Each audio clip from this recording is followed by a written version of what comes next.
is that in the digital space, there's so many opportunities to test and learn, right? If you put something out there and for whatever reason, tonally it's completely wrong or it's not working the way you want it to, you can take it away.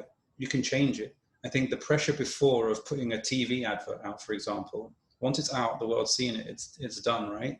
But when it's on your website, and this is one of the challenges I had for my own personal portfolio, was when it's your own, you care about it, you spend so much time doing it, and what you forget is that if it's not right tomorrow, you can change it.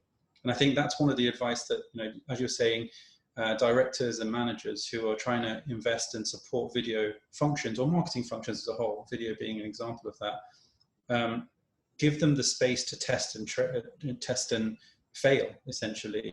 And if something doesn't work, learn from that and try again. And because the digital space is more forgiving in that space, it's not print. You can change a word, you can shift something.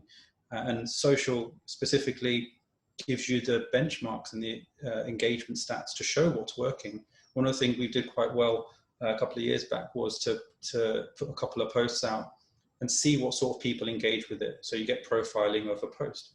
And if the first 3 seconds are punchier and thumb stopping, which we end up terming it, then the rest of the pieces in the campaign were adapted because we knew that worked. And that's what you can do. You can really test a robust system for your content with the tools and the platforms that we have now. So, and that's why kind of trying to upskill people internally who understand your tone and voice is really important. It's one of the reasons why I haven't gone to agencies in all these years, because even though I'm built for an agency, one of the things I actually love is wearing the shirt of an organization, being deep into their objectives and their vision and what they're trying to do, and learning the nuance of their tone, and being able to articulate that and create content. So I think, people need to be given the space to learn and test and try stuff. And like I said, this digital space allows us to do that more than ever before. Yeah, it's a great advice, I think.